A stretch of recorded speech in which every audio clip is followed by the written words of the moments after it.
Internet. Mike Erre here, coming at you from suburban Columbus, Ohio, where spring has finally sprung. It is in the 70s. It is in the 80s. There are flowers. Life is magical. Unicorns are dancing. And we're very excited. Today I have with me in studio a very special guest. Now many of you know or have commented on my love and devotion to God's team, Ohio State, the Ohio State Buckeye football team. And to be here in the epicenter, it's kind of like being, if you're Catholic, it's kind of like visiting the Vatican.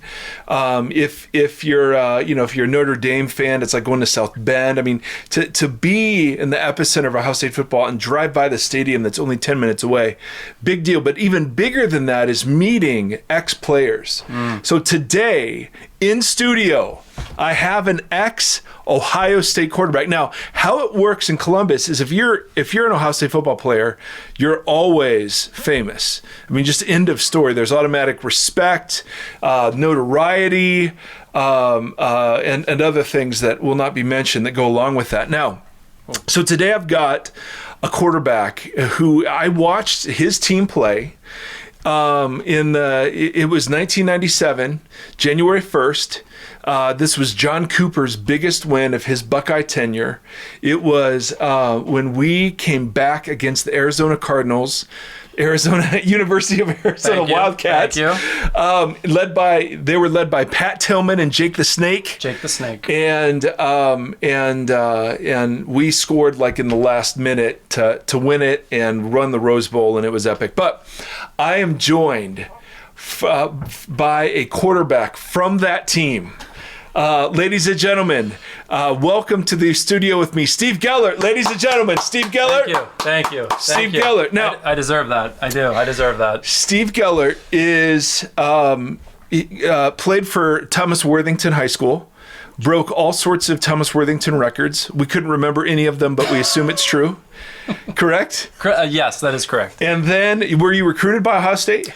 So, yes, I was recruited by Ohio State. And who was the position coach at the time? Do you remember? So, the position coach, he ended up coaching at the University of Pittsburgh. Okay. And I completely forget his name Okay, right now. Perfect. So, we'll skip. Who cares? He's unimportant to this story. Now, Steve Gellert was recruited by Ohio State. Mm-hmm. What was your height and weight in high school?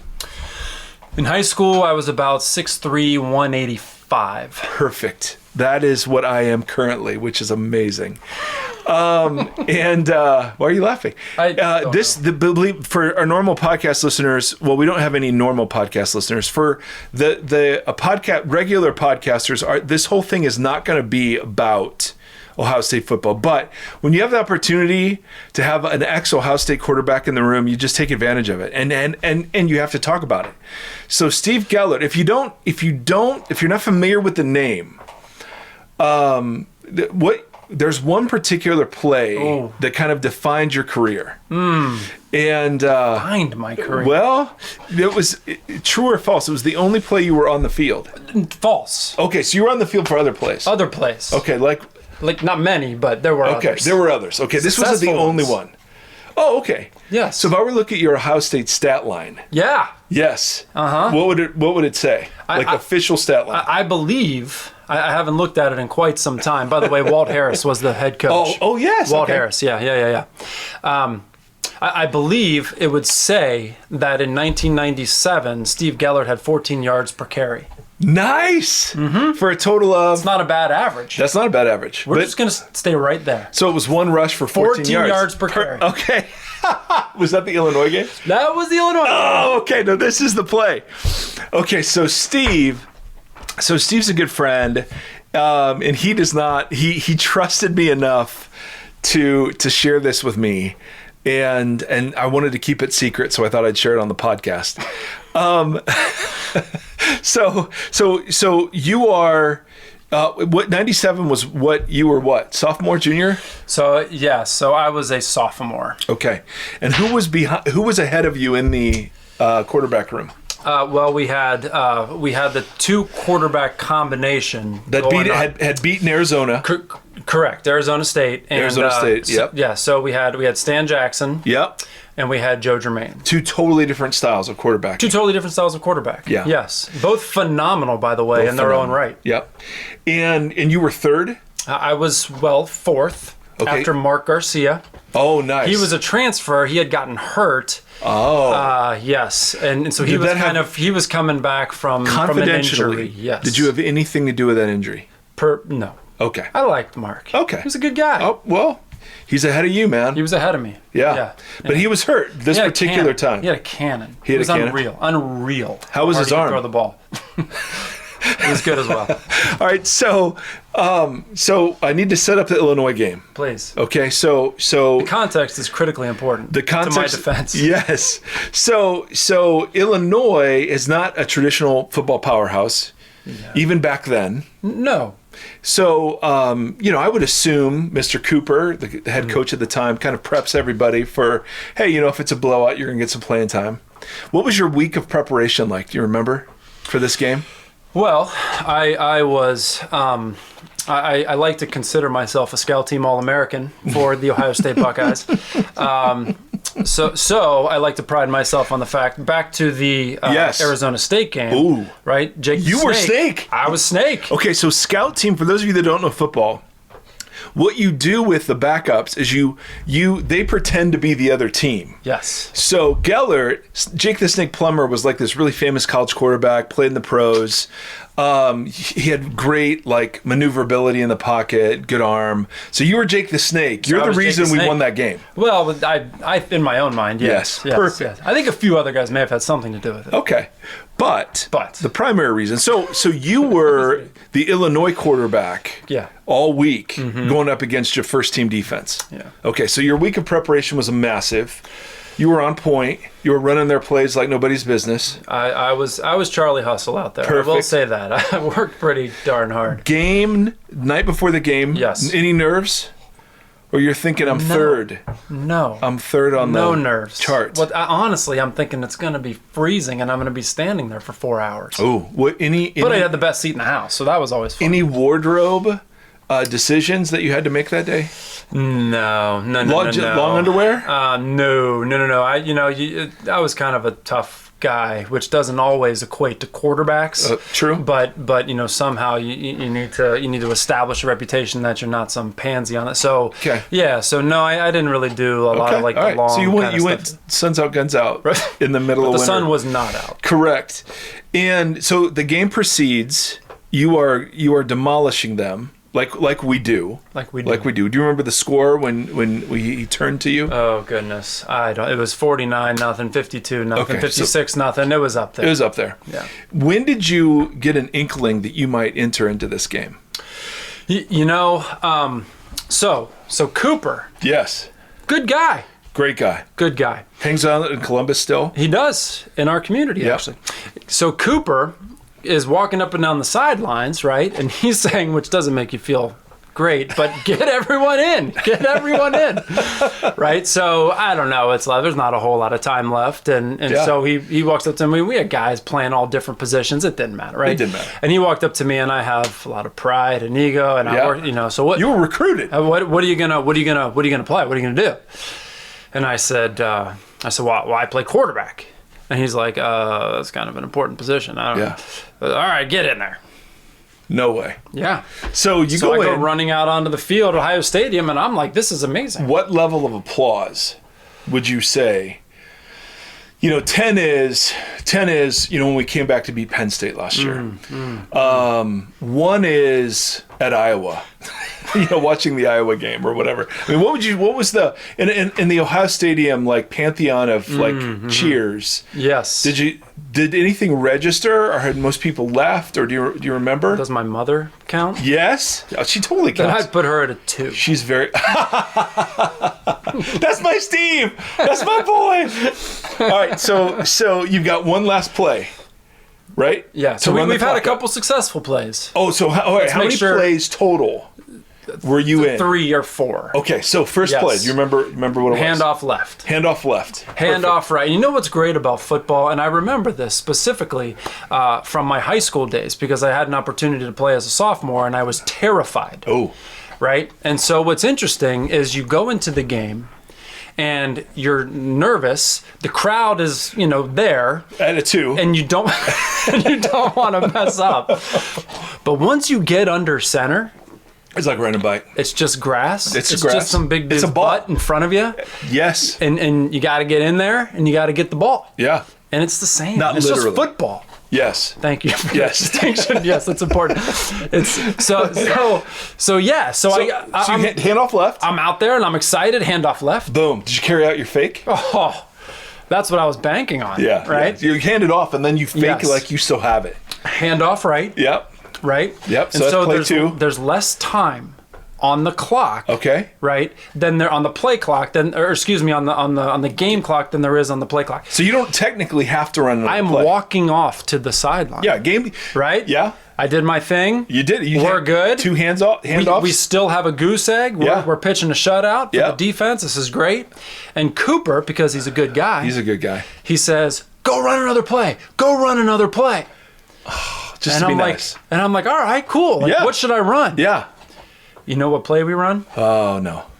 A right 148. Oh my goodness.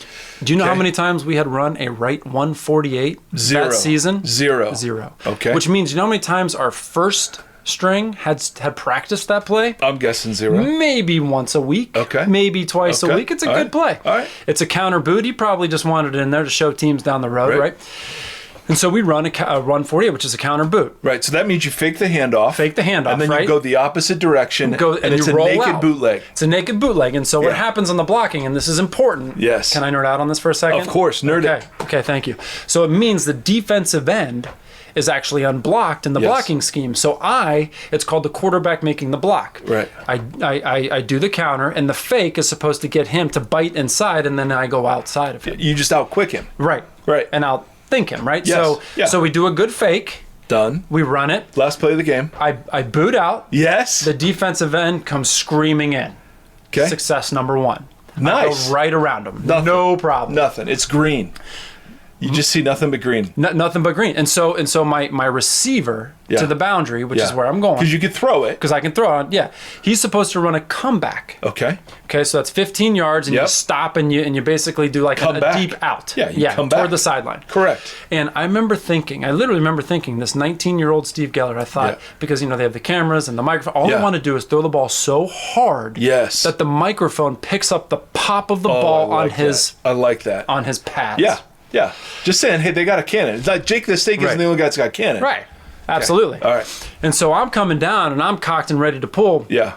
And I'm noticing he's not really breaking down. And there's No. a timing piece to this. And I'm thinking, Because you've never practiced it. what's he doing?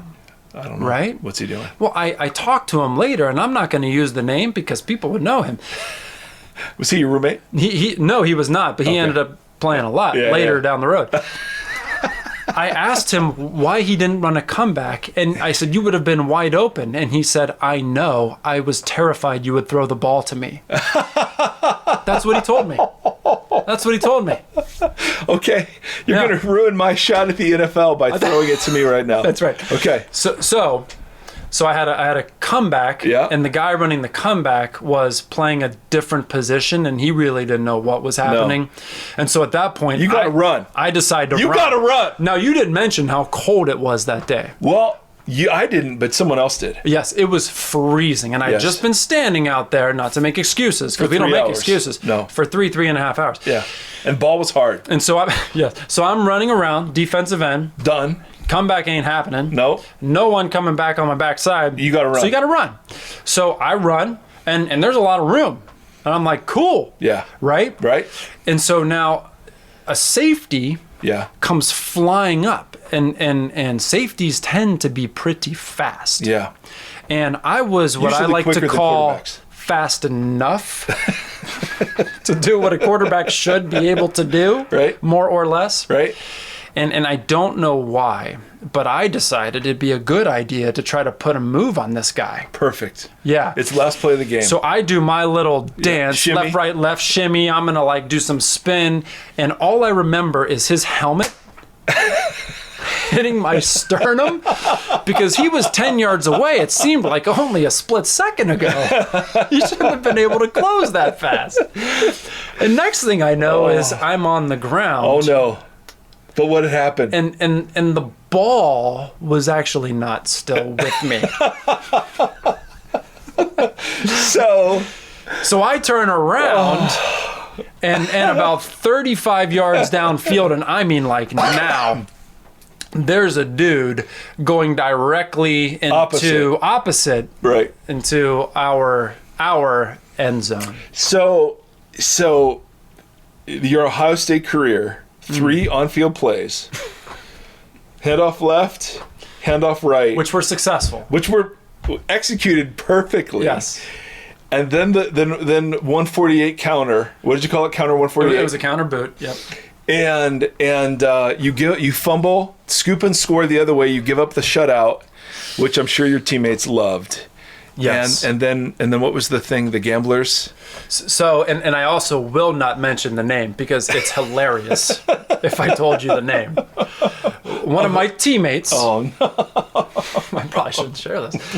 Came up to me and was laughing hysterically, put his hand on my shoulder and said, "You just broke the spread." Perfect.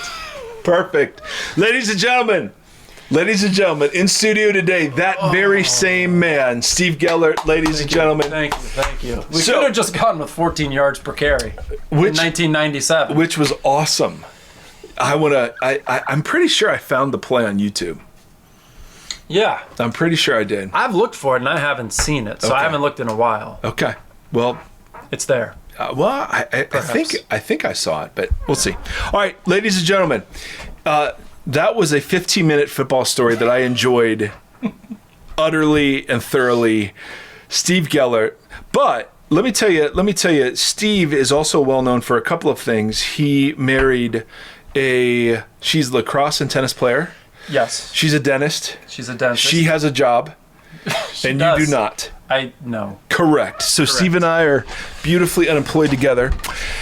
And we talk a lot about church. And so I wanted to bring Steve in, not only because that story is just the greatest thing ever. Can you imagine going into the locker room? Oh. I can't even. I'm like, why? dude.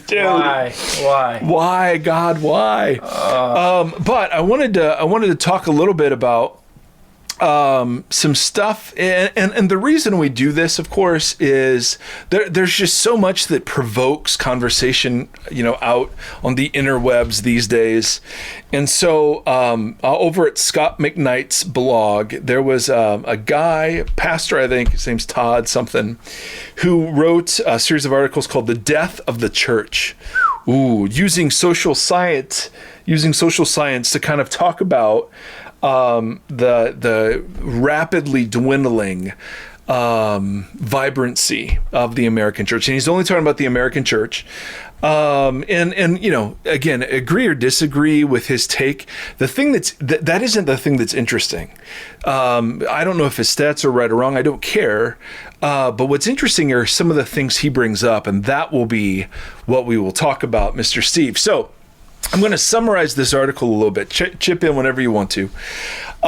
Church attendance has steadily declined 38% over the past several decades. 59% of millennials like me growing up in the church have dropped out. And the author makes this an interesting point. If a political party lost this kind of support, they would change radically. If the NFL lost this much viewership, they would change radically. Now, again, whether or not this is true, his point is the church doesn't seem very concerned about this decline, because he says the church reacts in one of two ways. We either ignore it because it's fine where we are, right? Yeah. If I've got a mega church, hey, dude, church is killing it. Come on. Yeah. I'm shocked at the number of mega churches in the city of Columbus. Or, and this is far more common, we propose cosmetic changes to our collapsing structures. And so he says American churches aren't dying because they don't have a good enough mission statement or a good enough preacher or enough band members that wear skinny jeans or read their Bibles enough or care about evangelism enough or differ with mainstream sexual ethics or have enough hospitality team at the door.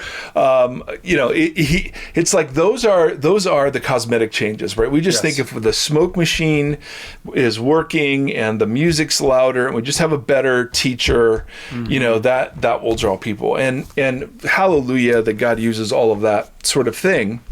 But his point is, that's not the reason the church in America is dying, because we don't have those things. His big point is, when you talk about the collapse of the American church, you must also talk about the collapse of the social fabric of our society. Because the two are tied together. So the collapse of the church and the breakdown of the American community, those things go together more than I think we realize. At least this is his argument. He quotes a guy named Robert Putnam, who I remember when the book was published in the year 2000. That was a year, for those of you millennial listeners, that you were born probably later than. It was called Bowling Alone. And the argument of the book is in the first 2/3 of the 20th century, civic activities, measured by volunteerism, voting rates, church attendance and participation, the number of family meals that a family would share together. All of that was on the rise. And then he said about 1960-ish, that began a very sharp decline, and since the book was published, it's even more significantly declined since. So, and he says you see this in three different arenas. First, you see it in political communities. Even though we've had a huge uptick during the 2016 election and since in political activism, the level of political participation has declined dramatically.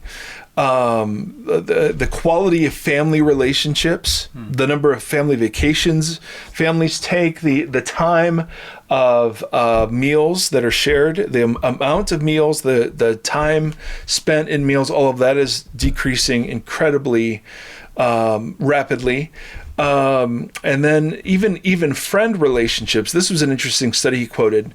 In 2004, a Duke study said that in 1985, 10% of people responded to a survey by saying they have zero friends that they could confide in and share pain or joy with. 2 decades later, in 2004, the same survey was carried out, and this time 25% of people responded saying they had zero friends. This was 15 years ago, and those rates have been steadily increasing. Now, people estimate that it is over 40% of people that would say they don't have any good friends, which is absolutely fascinating. So the big point he wants to make is that the church isn't the only thing that's collapsing. It's the societal, the fabric of society is collapsing too, and what's happening to the church is a symptom of that greater thing. Okay, so that's one big argument. And I would just say, I think you can see that too. So can I say I was a former principal? Well, of course. It's just really interesting in the educational world, right? I was in a public school for many, many years. You see that. You do. In that organization as well, where, and I'll just use, this is observational. Yeah. But, you have less and less parents participating in events and activities in their kids' lives. For whatever reason, they're busy, they're doing other things, they have other commitments, they're out of the country. And then you really see that in diverse socioeconomic, and once again, this is observational, but I was in a very high SES, socioeconomic status area, and then a very low. And people aren't coming. Yeah. People aren't interested. People and we worked our tails off to try to figure out the cause, right? And so it's just interesting anecdotally that not even necessarily just in the church. That's right. But I think we see that in other areas where perhaps 20, 30, 50 years ago, people were more engaged, more involved. Yeah, that supports his point that all the like crying about the diminishment of the church really is just a symptom of the diminishing of America's collective communal fabric. Tethered. Yeah. Ooh, good word. Thank you. He said that the key to understanding this is to identify something he calls an ACF, like a good sociologist. An ACF is an anti-community force, something that works against the kind of community we all hunger for that's at work in the world. Mm-hmm. And so there are three that he names very, very quickly. The first one is sprawl.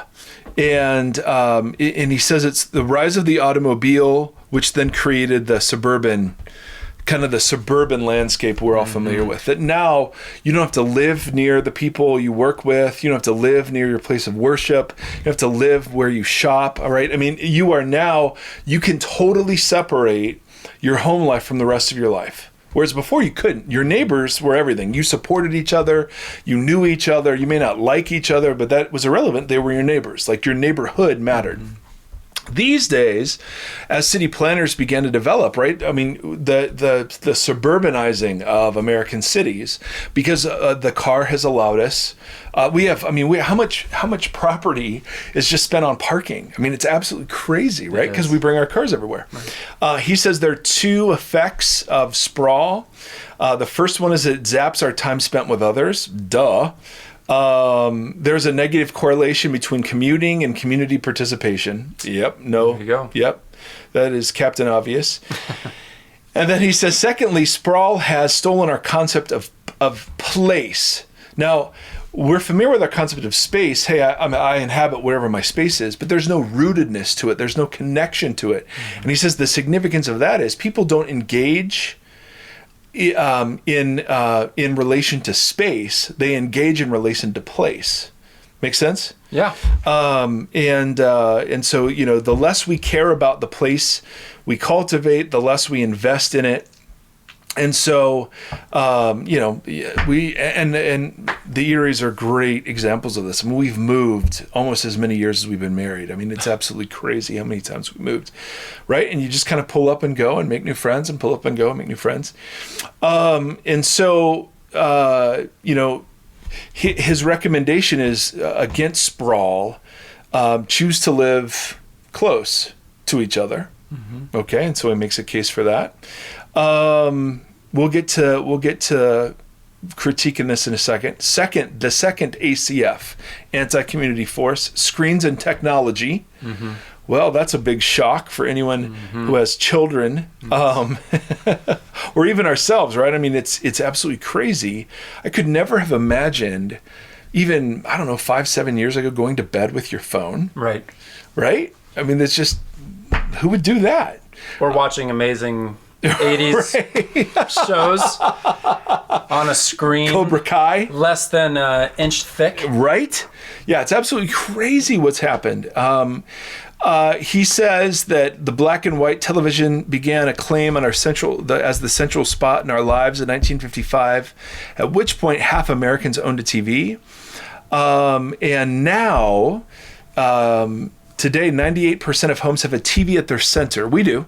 So we orient all of the furniture towards the television, not towards each other.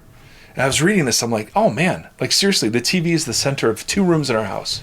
You know what? We fought this. You did? We fought it. You and your wife? We did. And we lost. I'm not kidding you. For the first 5-6 years. Was it a metaphorical fumble on the last play of the game? Yes. and so we fought it, and it was awesome. We had a living room that was for living, that was for breathing, for conversation, for friends, for drinking a glass of wine and hanging out together. And then what happened? And then we put a TV in the room. Oh, and it kills it. And it did. It did. I used to be so godly that I kid you not, I would put my TV away for the summer. Like I would just pack it up and put it in a closet, read and play, and not anymore. No. Not anymore. No. He says 77% of Americans have a smartphone, and that we spend 5 hours a day watching television. That is brutal. And then by the time you count in other screen time, iPad, phone, you're almost on a screen as long as you sleep. No wonder we can't compete internationally. Correct. I mean, that's, and then it increases once you're over 65. And so literally... I'm okay with that.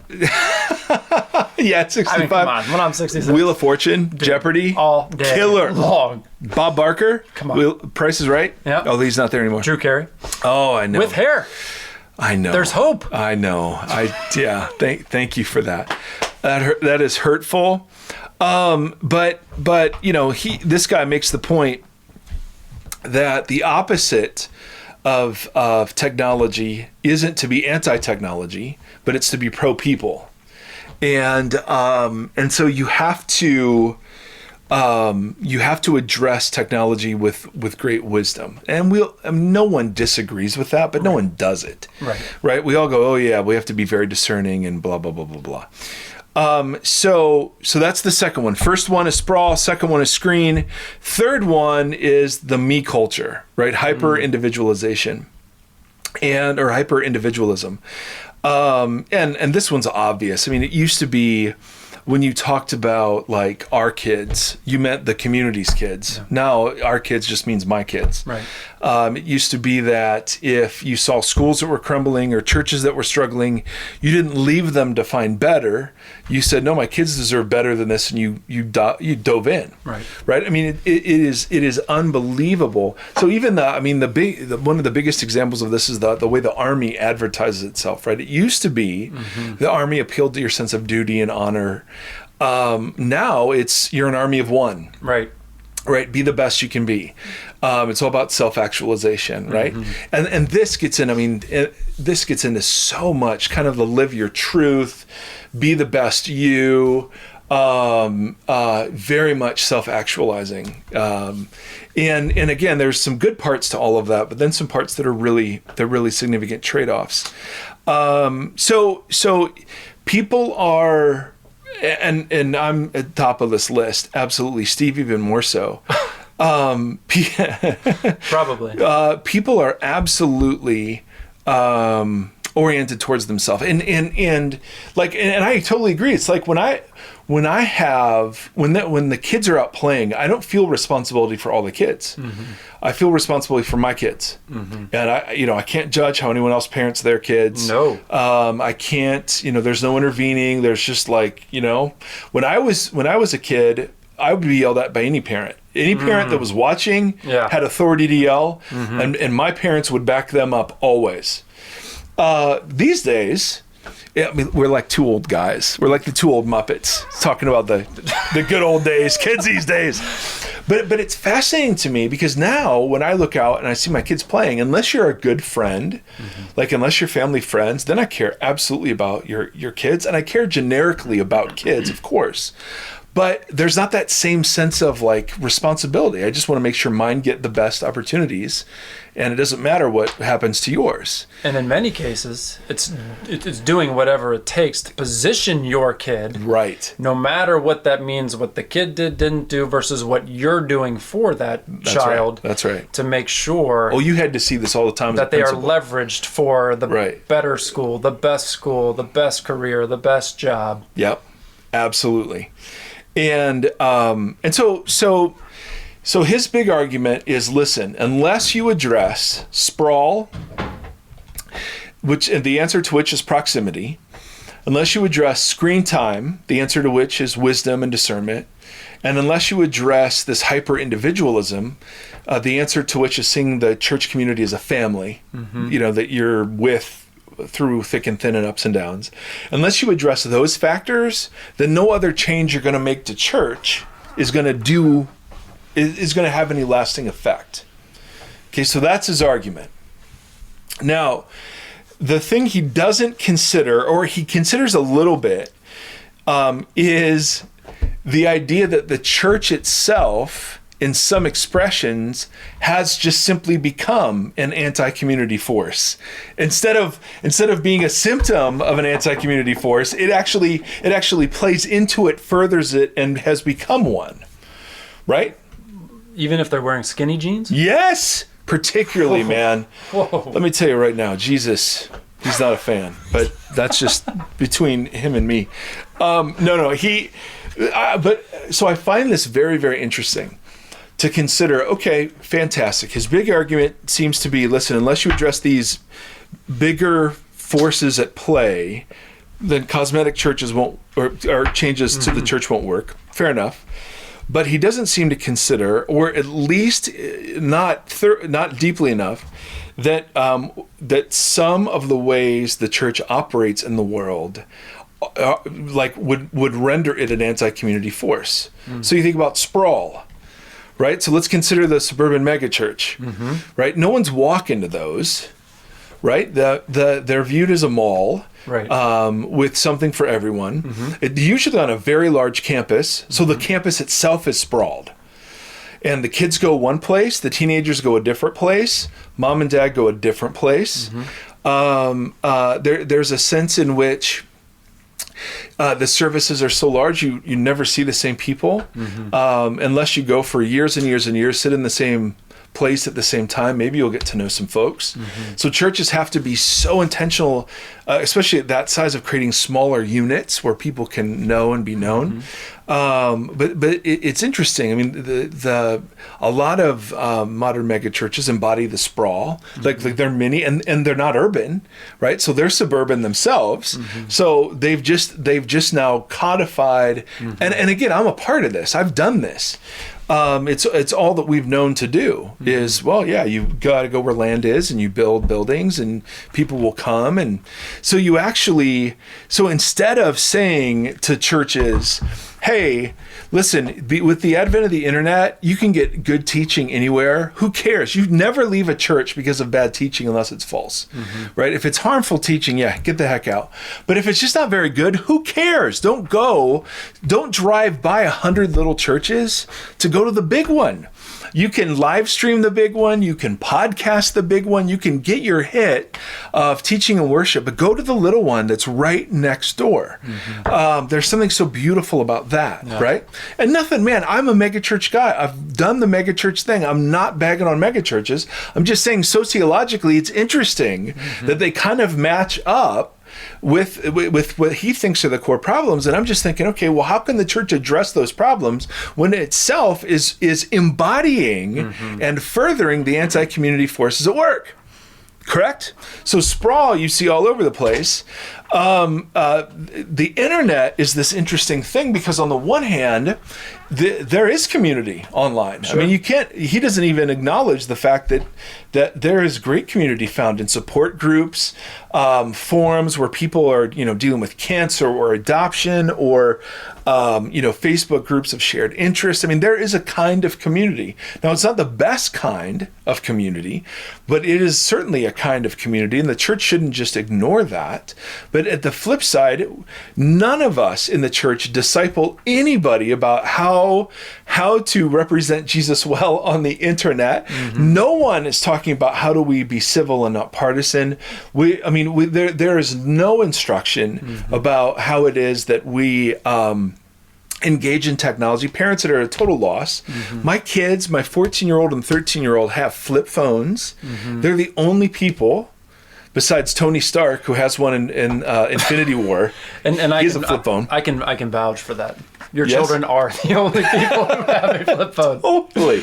And I mean, literally, they're like, when can we have smartphones? And there's part of them that loves not having it. Yeah.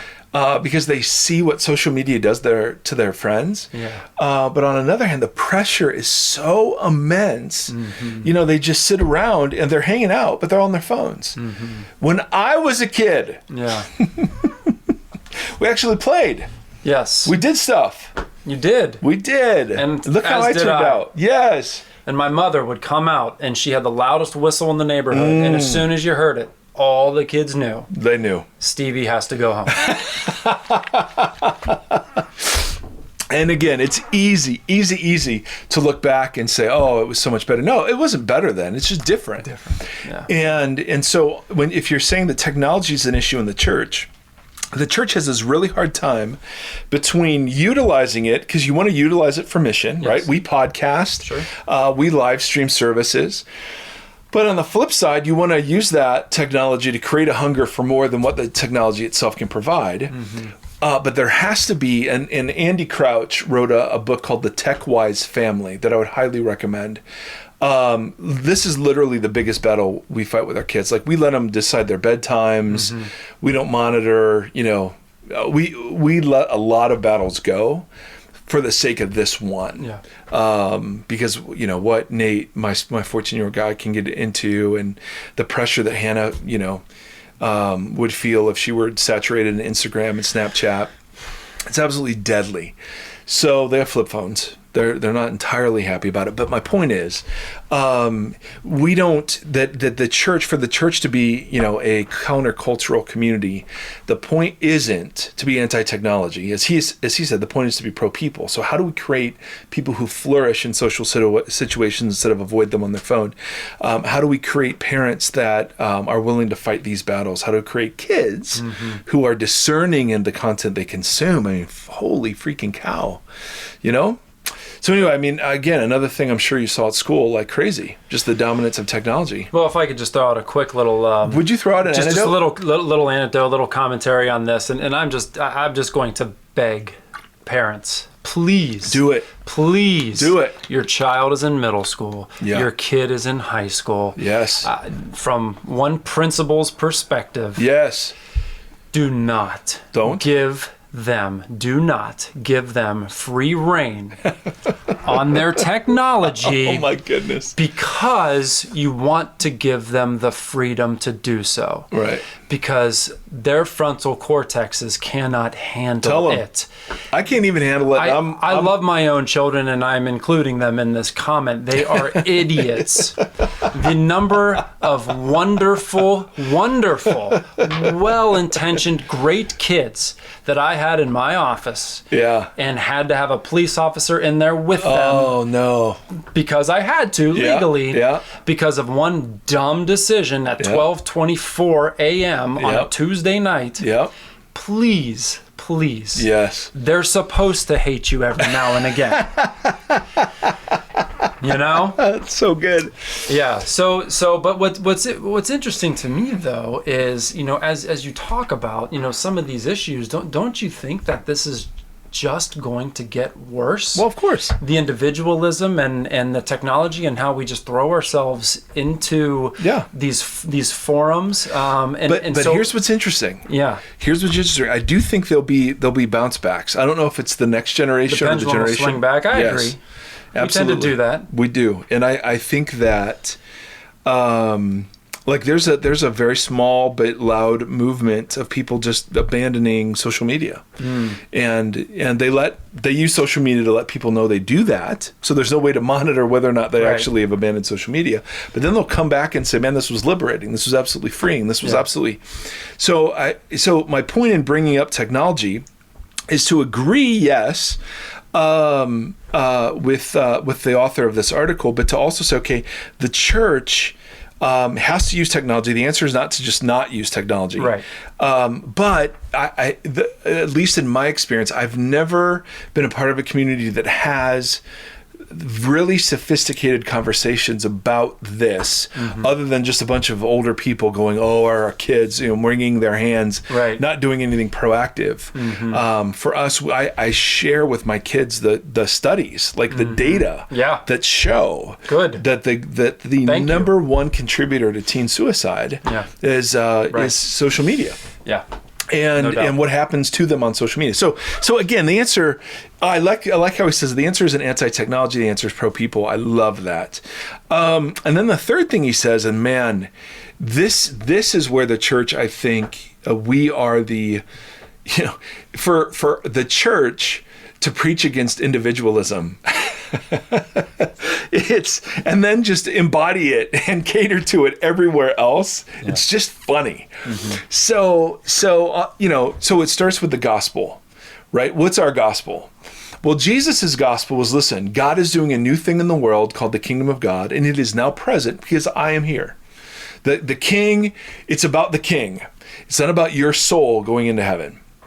Our gospel these days is about you having a personal relationship with Jesus, God speaking to you, leading you, blessing you, favoring you. It's nothing to do with joining God in his work in the world, right? It's very much a you-centered gospel. And I was reading, where did I put it? I was reading the,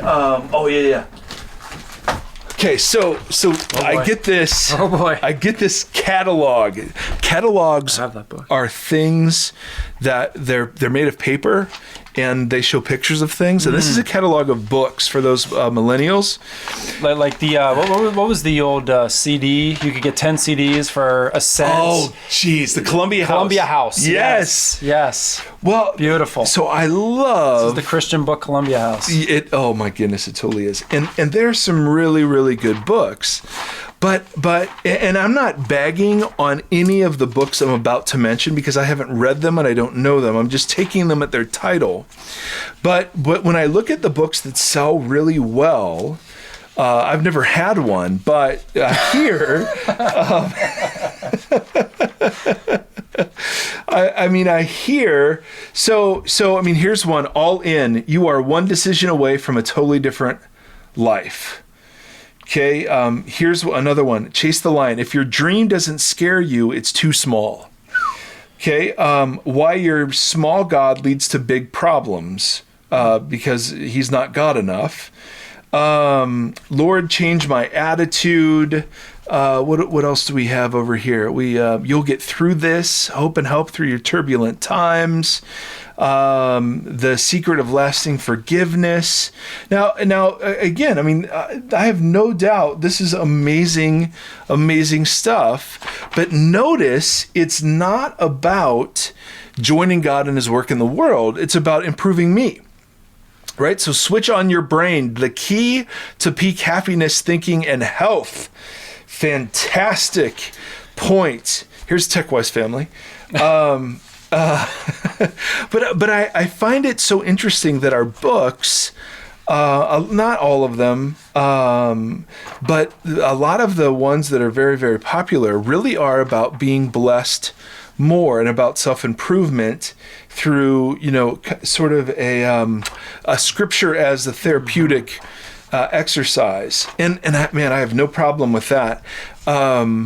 There was one page, I'm trying to find it, that was literally like every book was, really, this is about fulfilling your dreams. The Christian life is really about, hey, if your dreams don't scare you, that you're small. That's really what the Christian life's about. So we're preaching against individualism. At the same time, we're preaching an unbelievably individualized gospel, and we totally facilitate individualized discipleship, right? As these book titles represent, it's you getting you better. It's not about serving in the end of the movement. Oh, here's the book, The End of Me. Excellent. End of Me. Goliath Must Fall. Winning the battle against your giants. Now, dadgummit, the David and Goliath was not a metaphor for overcoming your hardship in the 21st freaking century. David and Goliath was a battle of gods, for crying out loud, that was hugely significant.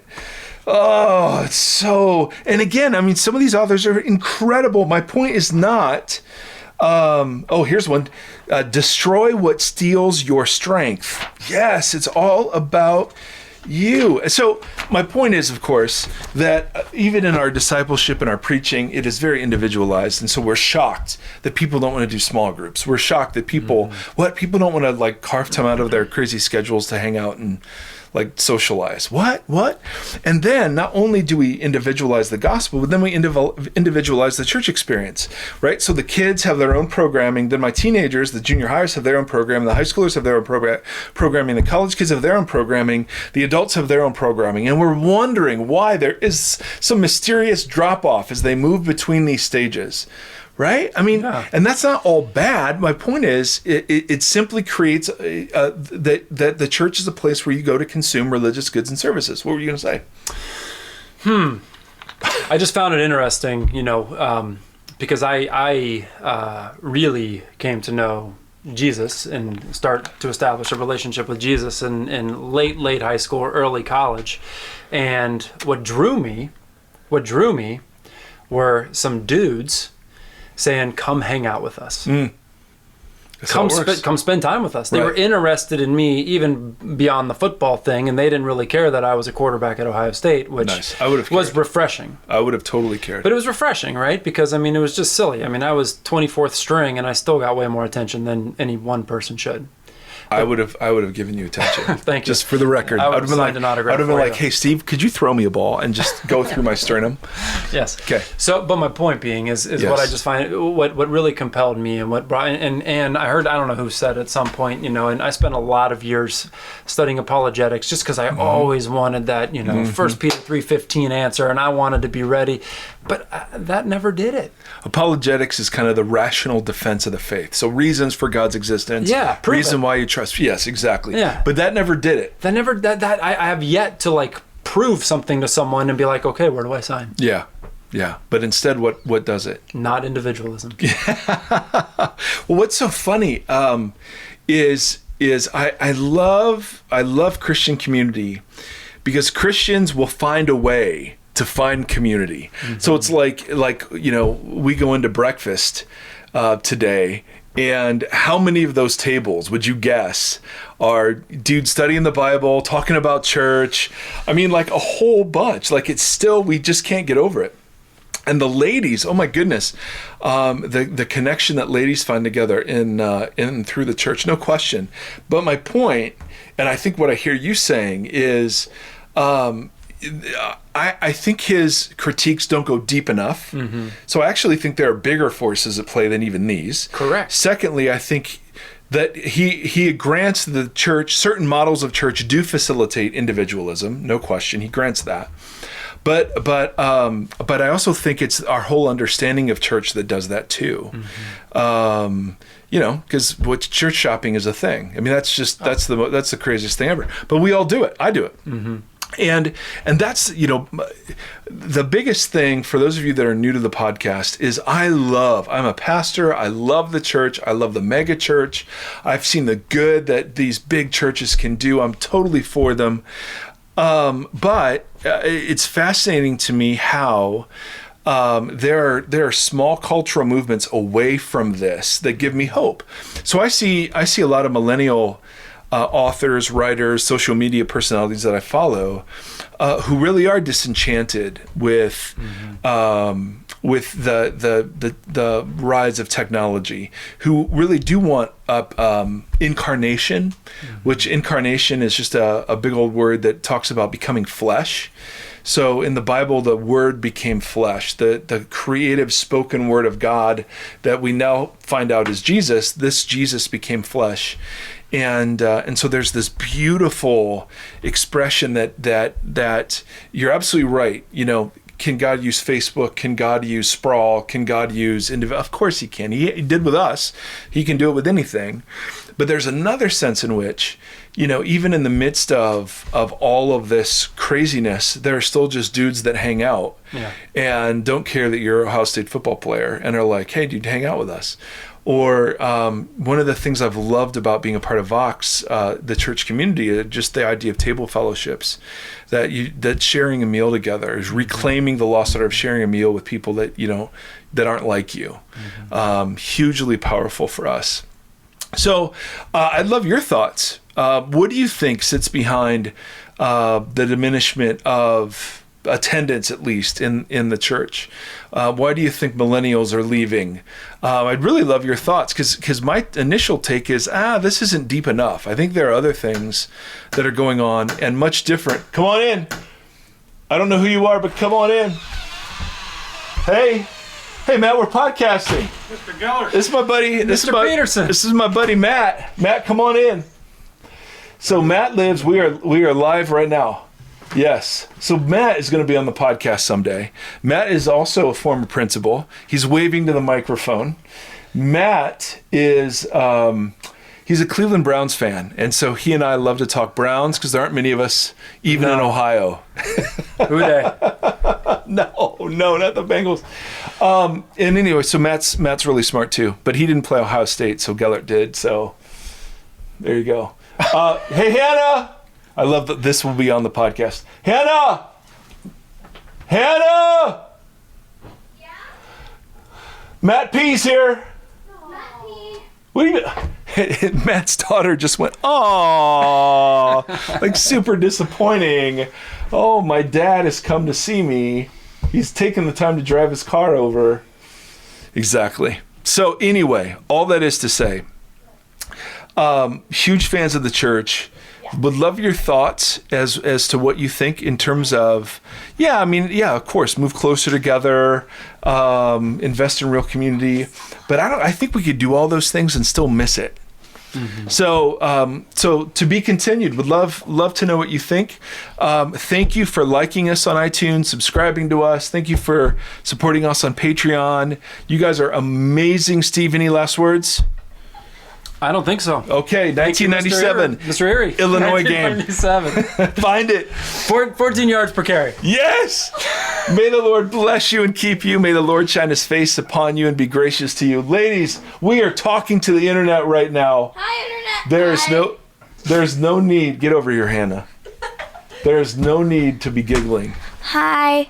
This is Hannah. She is now 13 years old. Hannah, tell us the best thing about having a flip phone. Having a phone. Yeah.